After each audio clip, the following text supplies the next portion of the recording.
Hello and welcome to episode number 415 of the TEW 2020 Challenge Run. This is going to be Monday Night Raw for week 3 of September 2023, and it is the go-home show for Unforgiven.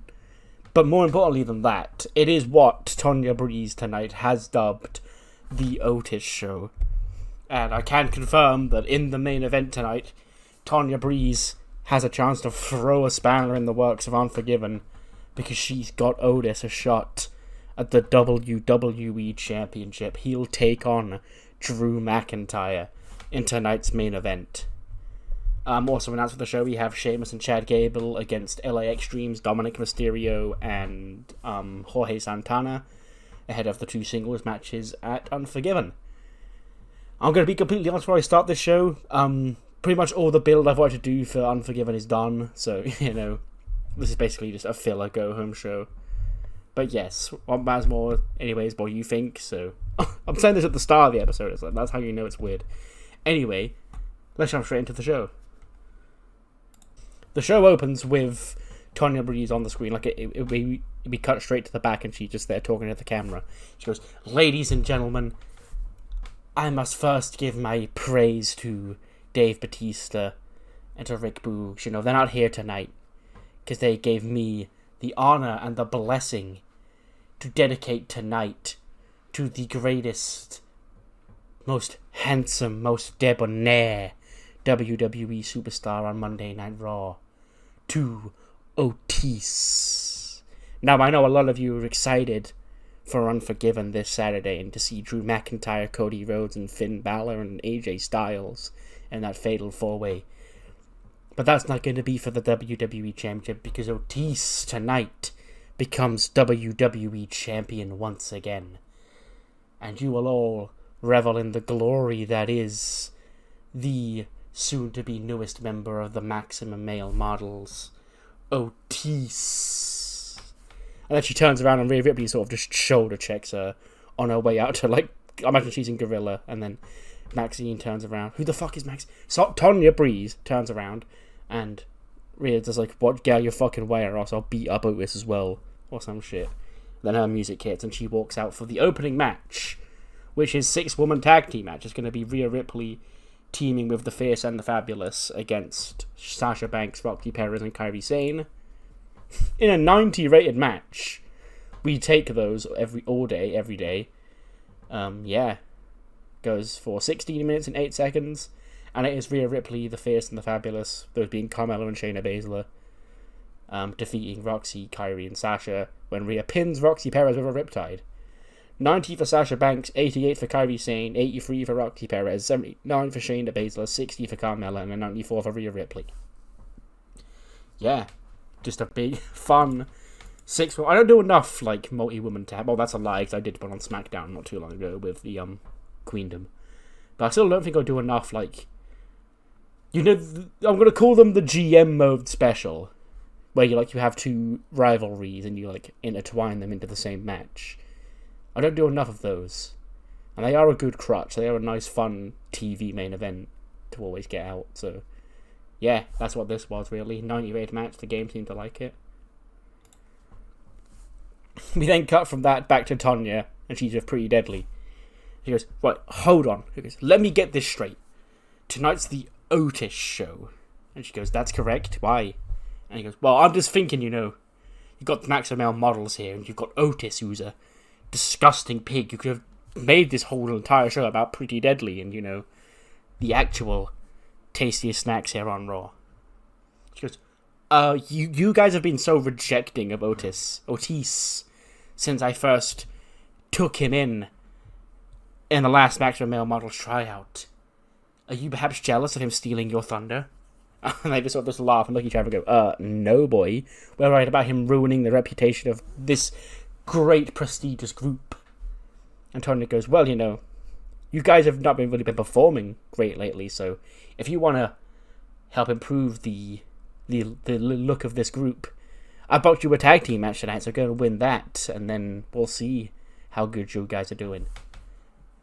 So yeah, Pretty Deadly and tag team action later on tonight. Tonya Breeze, I guess, is the de facto GM for this show because it's the Otis show. And yeah. We then cut from that to Kathy Kelly in the parking lot.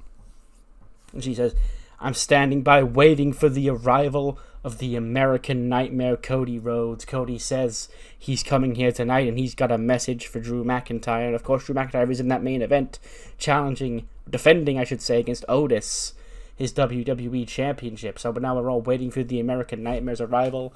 And then Christian walks in and he goes, well, why are we waiting for Cody? Why are we waiting for him? He should be here by now because he knows what time the show starts, okay? You should be talking to me because, me and Dijak here. Dijak's been dominating Raw since he came here to SummerSlam. And on Saturday night, I get the chance to embarrass that deadbeat father, Rey Mysterio, and really show the world that he is a terrible father figure.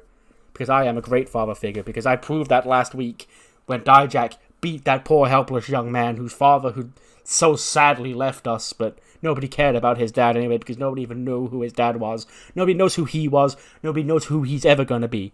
Okay? What matters is what's going to happen at Unforgiven. That's what's going to happen at Unforgiven is I'm going to beat Rey Mysterio. Okay? Because Rey Mysterio, when he came here, Dijak put him in the dirt. And if Dijak can put him in the dirt, Lord knows what Christian can do. Okay? And then Christian and Dijak walk into the arena. Then Cody does pull up. And Kathy goes, well, Cody, it's great to finally see you. After a while I just had a minute ago. It's great to have you around. And he goes, I saw Christian, I'm sure that was a headache for you, but I'm going to give you a little exclusive to make up for it, Kathy Kelly.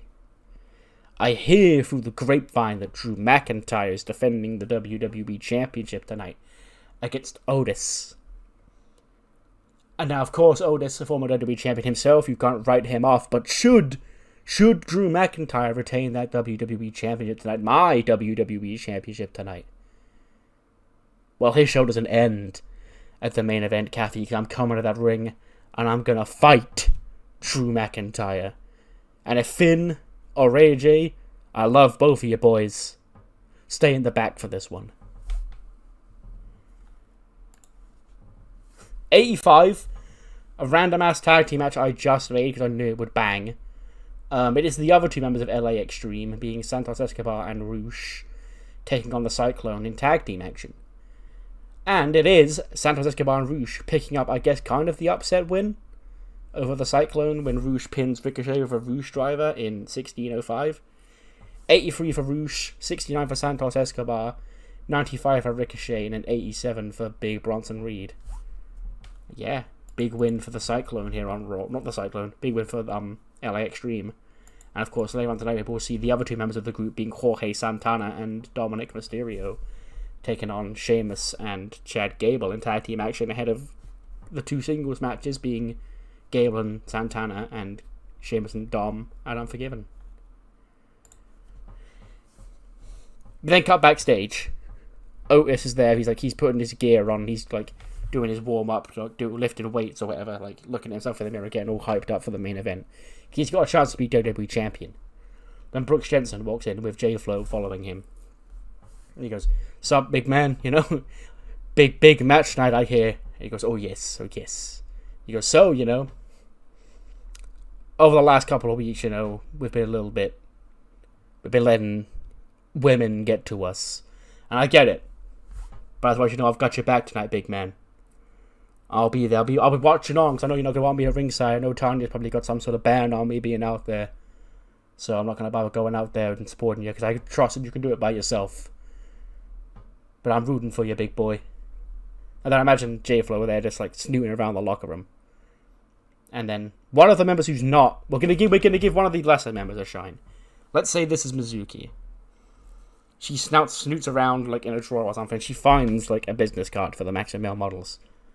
And she goes, "What is this?" And they all just turn around and we see it. She's looking at it. And Brooks goes, "What is that?" You go, "Hand it here." She hands it to Brooks. And he looks, it's a Maximum Male models business card. He just looks over, he goes, "What's this?" And he goes, "What is it? Is it a coupon, for dinner once I win the WWE Championship?" He goes, "No, it's a Maximum Male models business card. Are you thinking about joining them?" Nurse goes, "I mean, they've done all right by me so far, but I'm gonna play the field. I think she's really into me." And Brooks goes, "She's not into you. She's trying to use you. God, Otis, you can't keep getting blinded by every pretty blonde girl you see walking through the door, okay?" Now, forget I saw this. I know you'll make the right decision. I know in the end, you'll make the right call.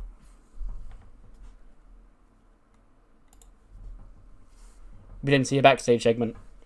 Kofi and, imagine Xavier Woods is topless. And Big E and Kofi are like chopping him to prepare him for big Gunter chops, but they're like doing it over the top. Like, the slaps are comically large. Because, it's the New Day. That's what they do. When we do hear, the sound of probably Ludwig going, I see. Look at this disgusting, this abomination to the sport of pro wrestling that we see in front of our eyes. And then Gunnar just looks down at him and he goes, Woods, you can take as many chops as you want from your two stupid friends here, but it will take 10 chops from them to get you prepared for what the Ring General does when you're in that ring. I'm not here to fight. I'm just here to say good luck and let you know what you're getting into at Unforgiven.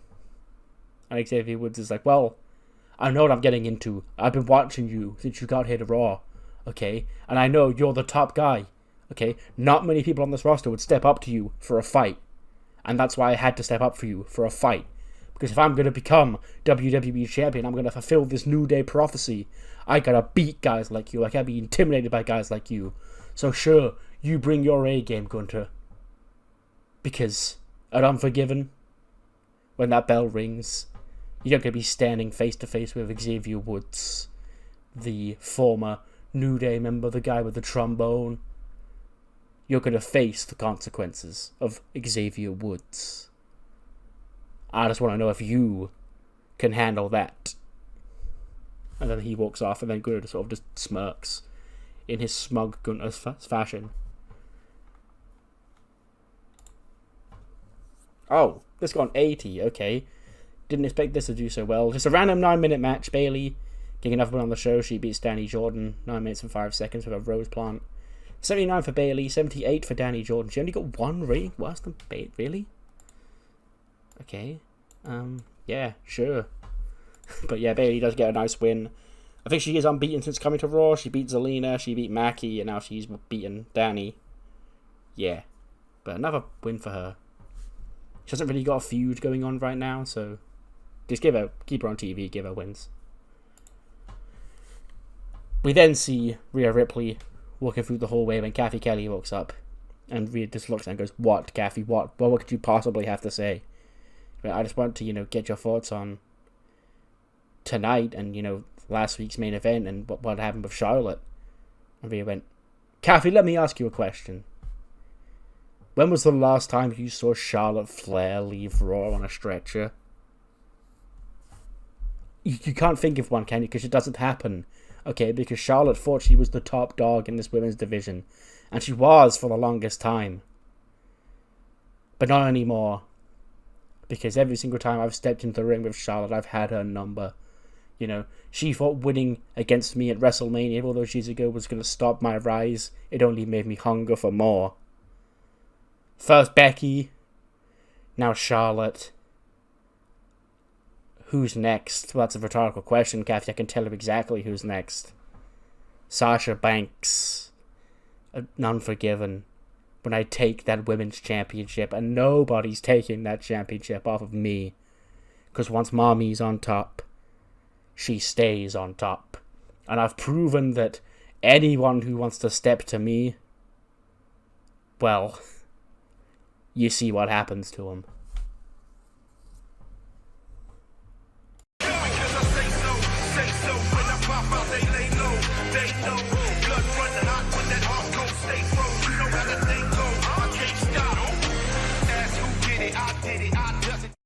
The House of Black. The final chapter. It's the future. He closes the book to start the segment. He goes, and so that brings us to today. That brings us to my era. And I know what you're thinking, what does the future look once Aleister Black returns to Monday Night Raw. That future is bleak. Not just for everybody else, but for me. Because of the man that I've become. A man with nothing to lose, a man with nothing to fear. I can see it now. The entire roster at my feet. As I rule atop my kingdom. WWE Championship in hand. As the entire arena fades to black. And for that chapter begins a whole new story. The story that'll be written in anguish of those who dare oppose the house. 70 rated tag team match. Pretty Deadly face off with Manny and Dio, the anime boys. I forgot to put a segment in before the match, but I imagine they are like getting all hyped up, Power of God and anime and all that shit. Sensei's the Cruiserweight champion, so they're not out there. But Reggie is. Reggie, the new best friend of my wrestling academia. And he accidentally, I imagine the finish is he got like brass knuckles or something. And he shouts for Manny, he goes to throw the brass knuckles in the ring. But he accidentally overshoots the throw, and then they land in the hands of Kit Wilson. Kit clocks Manny with the brass knuckles, and then he ends up pinning him to score the win for Pretty Deadly. 63 for Kit, 56 for Elton, 71 for Dio, and a 65 for Manny. 70 for the match. Yeah, I know, these guys don't wrestle that often, so like I thought I was going to actually put them in the ring this week, because, you know, we spend too much time in the cinematic anime world and not actually in the wrestling ring. So, you know, we've got to actually put them in the ring at some point. We then cut back from that to see Otis in his locker room when Maxine walks in. And she goes, "Otis, it's almost time for you to return to the top of the mountain here in WWE. The Otis show ends the only way I know the Otis show ends. Our big finish when you bring the WWE Championship home and you join the Maximum Male Models." And it was just like, and she's like, "What? Is there something you want to ask me?" And you can see him sort of like looking over at the business card on the table. And he goes, No, it's nothing. Let's go out there and kick some ass." And then Otis leaves, and Maxine stays in the back. No, Tonya stays in the back, and she's like, "Yes, Otis, you can do it. You can do it. Tonight's your night." And she like slyly slides her hand over, picks up the business card, and puts it in her back pocket. We then cut back with the anime boys. They are backstage arguing. Manny's like scolding Reggie. He goes, "Well, I see, big opportunity for us, we don't normally wrestle here on Raw. We're normally stuck in God knows what anime land we get stuck in. We have a match out there, me and Dio, it's going great, because we've been tag teams for, 3 goddamn years at this point. But then all of a sudden, this guy, who was our mortal enemy, a month and a half ago, he pops up, he's at ringside, he throws brass knuckles, and oh look, they've missed, and now all of a sudden, we've been beaten. And you want me to think that's a coincidence? Huh? This guy's a snake. Did you not hear what they said last week? Not everything is who they seem, not everybody is who they say they are. This guy, he's still working with the enemy." And Dio goes, "I think you're jumping a boat. It was an honest mistake by Reggie, I was there, ringside, he was genuinely trying to help us." Manny goes, "Dio, when did you become so soft, huh? You're supposed to be one of the great heroes. The guys who are trying to find this pendant and save the world. But you're gonna let this guy walk all over you, huh? Is that really what you want?" Dio goes, I just think you need to stop yelling. Look, this is the situation. We lost a match, okay, big deal. There'll be more matches for us to have, but for now, we need to make sure we stay on the same page. And you can see Saray's like getting upset at the shouting, and Manny sort of like looks across at him, and he's like, "Yeah, you're right, Dio. I'm sorry. It's Reggie. I'm I'm emotional right now, and got a lot going on in my life, and I'm sorry, man. And Reggie goes, no, it's my fault. I'll do better next time, you know. I disappointed you guys for the first time. But then sees Zelina backstage. She's just chilling, you know, in a chair, probably playing on a Switch or something, with her headphones on. And then we see Mandy Rose come and sit next to her. And Zelina just keeps playing because she can't hear her because she's got the headphones on. She's engrossed. And Mandy goes, excuse me. And Zelina just keeps ignoring her. And then Mandy eventually turns the switch off. And so he goes, what the hell are you doing? Look, I have a proposition for you. See, this draft after SummerSlam, I lost all my friends. They got sent away from me. And now Toxic Attraction is, you know, separated by the pesky confines of a brand split.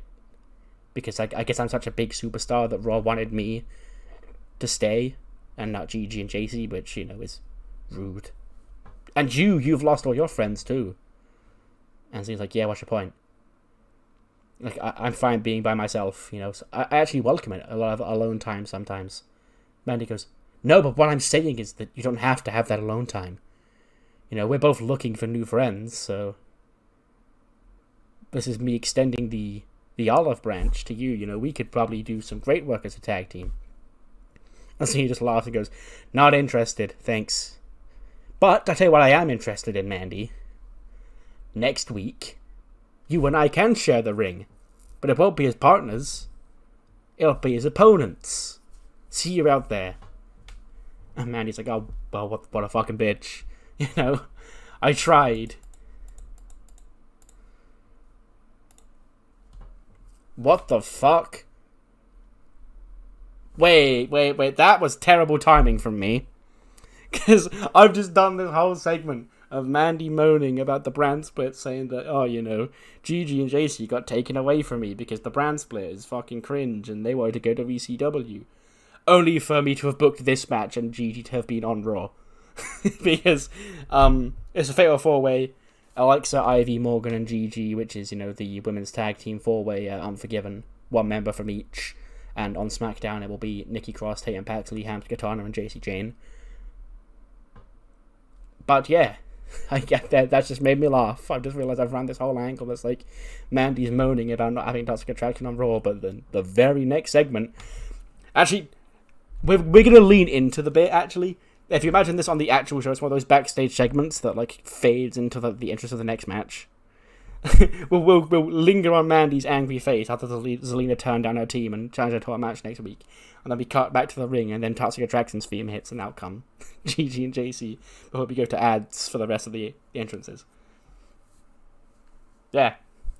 That's just popped me right this second, so I'm ad-libbing it in. Anyway, Alexa wins. She pins Morgan with a Twisted Bliss in 10:24 in an 81 rated match. That's really fucking good. 77 for Alexa and for Morgan, okay. 70 for Gigi and a 68 for Ivy Nile, who was off her game. But yeah, fun match. Speaking of fun, Titus World Records are back in the studio. We haven't seen them in the studio for a while. And Shanky, he's talking to Titus, just Shanky and Titus. And he goes, can I help Shanks? And he goes, I'm just thinking that, you know, Titus World Records lately, we've not really been successful. And I don't want to blame Elias, but it's since Elias joined, and, you know, we had this whole issue with Joe Hendry and the 24/7 championship, and Titus goes, I'm actually going to address that, you know, right now. And then he calls in R-Truth, Elias, and Billy Kay. He goes, look, I don't expect all of you to get along. I don't expect all of you to trust Elias right away. But Elias is one of the greatest artists in WWE history. So having him aboard Titus World Records is a great thing for all of us. But what isn't a great thing to be among us is that championship. Truth, I know that's your baby. But we're going to have to move on. I don't want Elias Elias, lay down. Elias just lays on the floor and he goes, okay, what's going on here? Then Titus goes and grabs a ladder, stands a ladder over the top of Elias. And the referee counts for a 3. And the ladder wins the 24/7 championship. A ladder, specifically. A ladder. And he goes, there you go. A ladder now owns that 24/7 championship. Now, forget about that title and let's get back to work. Okay?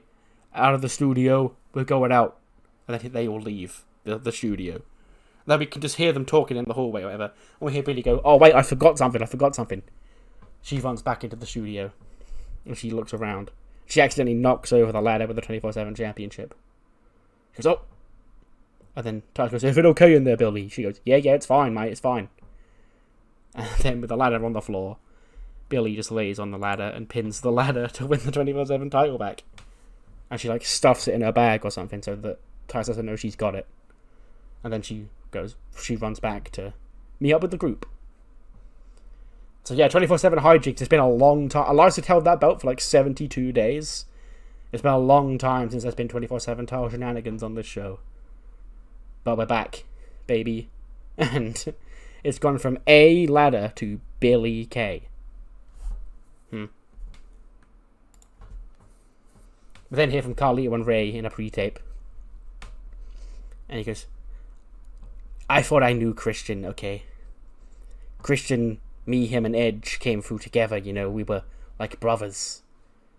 You make very few genuine friends in this business, and Edge was one for me, and by proxy, so was Christian. But Christian has proven that, after all these years, he's shown his true colours, and that's that he was an asshole. After what I saw last week, attacking that poor boy's dead father, I can't sit back and let Christian be disgusting and foul like that anymore. As a father myself, and unforgiven, Rey Mysterio puts an end to Christian's tirade. Booyaka. 82. Oh my fucking Chad Gable and Otis, no, not Otis. Chad Gable and Sheamus need to fucking stay the fuck away from each other, I've learned. I might have to trade one of them away at this rate, because fucking hell, their chemistry against each other is bad, and they don't work well as a team. Just, whatever. But yes, in 1735, Jorge Santana and Dominic Mysterio of LA Extreme defeat Sheamus and Chad Gable. Dirty Dom pokes Sheamus in the eyes or some shit, rolls him up, grabbing the tights, and scores a pinfall victory over the Intercontinental Champion. 80 for Chad Gable, 73 for Sheamus, 83 for Dominic, 63 for Jorge. And yeah, of course, those are so low because of the chemistry shit. But yeah, LA Extreme get the 1-up ahead of Unforgiven, where Jorge will fight Gable and Sheamus will fight Dominic. We then see Becky arriving. She pulls up in the parking lot. She's talking to the camera. She goes, Raw, I know better than to know I was here tonight, but if you want to see the man, save the women's division, tune into Heat, where I'm going to put that dope Tiffany Stratton in the ground finally. Just to get her on the show while she's not actually on the show.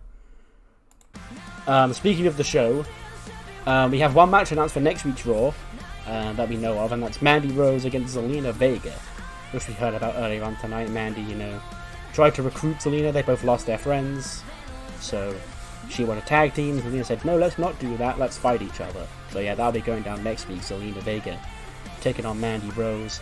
And then just a couple of matches to officially add to Unforgiven. The first being the main event from last week, setting up Sasha Banks versus Rhea Ripley for the WWE Women's Championship. This is a WrestleMania rematch. Rhea won on that night. Can she make it 2-0 against the Boss and take home that championship? We'll find out this Saturday night. And now we know the 3 teams, one from each brand, that will challenge Alexa Bliss and Nikki Cross for the Tag Team Championships. It'll be the champions defending against Tatum Paxley and Ivy Nile from Raw, Toxic Attractions, Gigi Dolan and JC Jane from ECW, and Chase Hughes, Morgan Daniels and Hans Katana from SmackDown. 77, Otis, He didn't do terrible, but he didn't do great. There was a lack of psychology, apparently, even though I did script the match.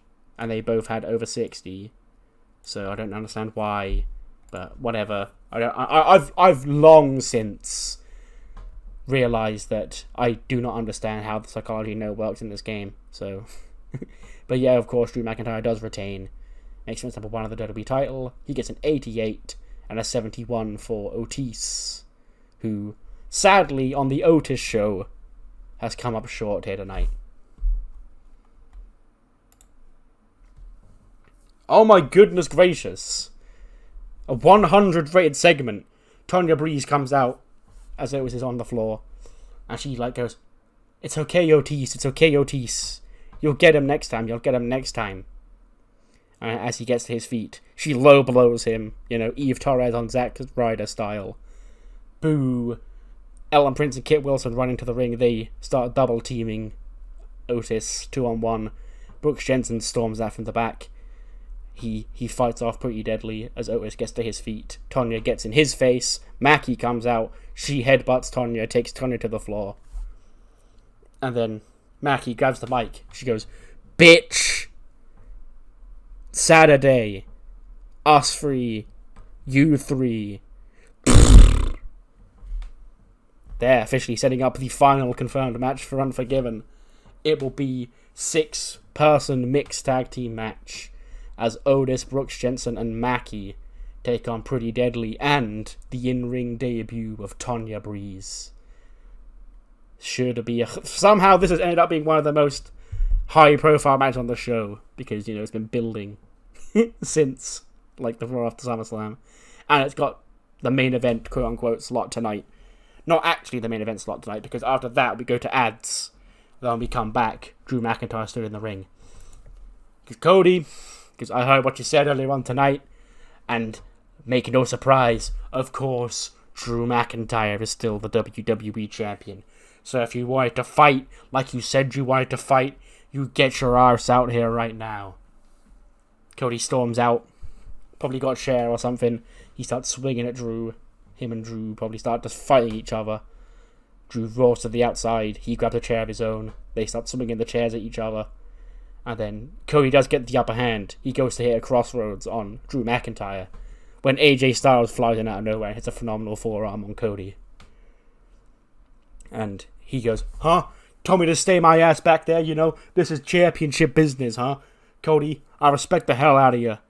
But I ain't gonna sit, AJ Styles ain't gonna sit back and watch his championship business takes place without him being involved." Then AJ turns around and he eats a sling blade from Finn Balor. Every man for himself and all that, It's not a heel turn or anything, it's just, every man for himself. And he lays AJ Styles out with a coup de grace.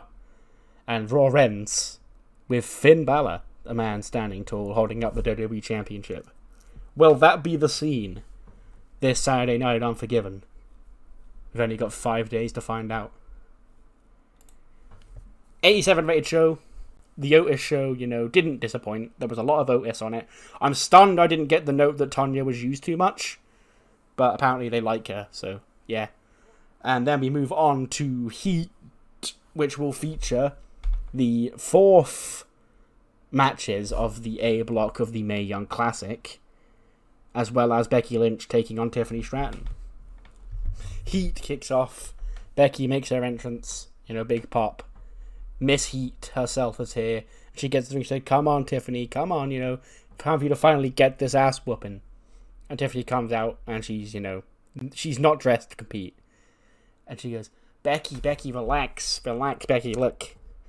I know you were chomping at the bit, to share the ring with a superstar like me. Because I know you see me and you see that somebody that you want to face off against. And, I did tell Adam Pearce that my nose was no longer broken after you punched me at Evolution. But, tragically, Becky, as much as I would love to, embarrass you and make sure you don't climb any higher up and you stay on Heat forever, I broke a nail on my way to Raw, and I spoke to the doctors and they gave me a note that says, "I'm not cleared to compete tonight, so guess what? Mariah is, and she'll be your opponent instead." Mariah May gets into the ring, and we get bait and switched.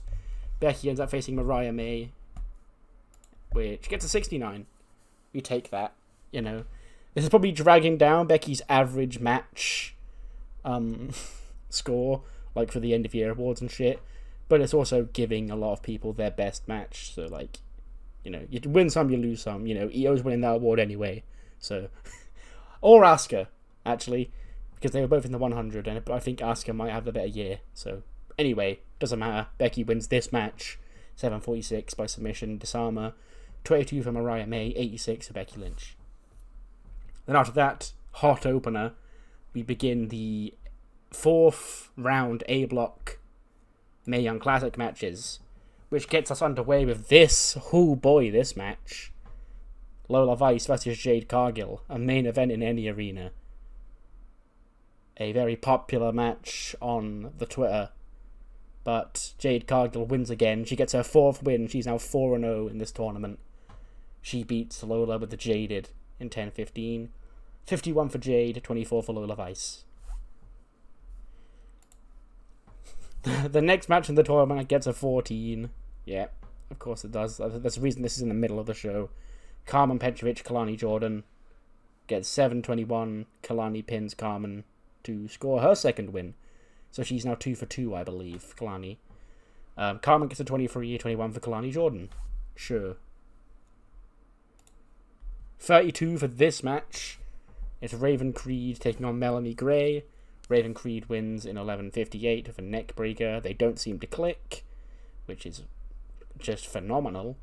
30 for Raven Creed, 32 for Melanie Gray. Then the main event, I'm hoping Sarah Amato can pull through here and deliver a white-rated match. Okay, yeah, she can. She faces and defeats Nikita Lyons in 13:21. Pinfall with a butterfly suplex. Nikita gets a 33, 53 for Sarah Amato. And yeah, that ends Heat. That ends round 4 of the A block of the Mae Young Classic. That ends the Otis show. That ends episode 415 of the TEW 2020 Challenge Run. And that ends the go-home show to Unforgiven from the Raw side. What matters more is what you thought of the show, so do let me know what you thought in the comments below. And the next time you'll see the Raw crew will be at Unforgiven. But we do have ECW and SmackDown before then. See you then.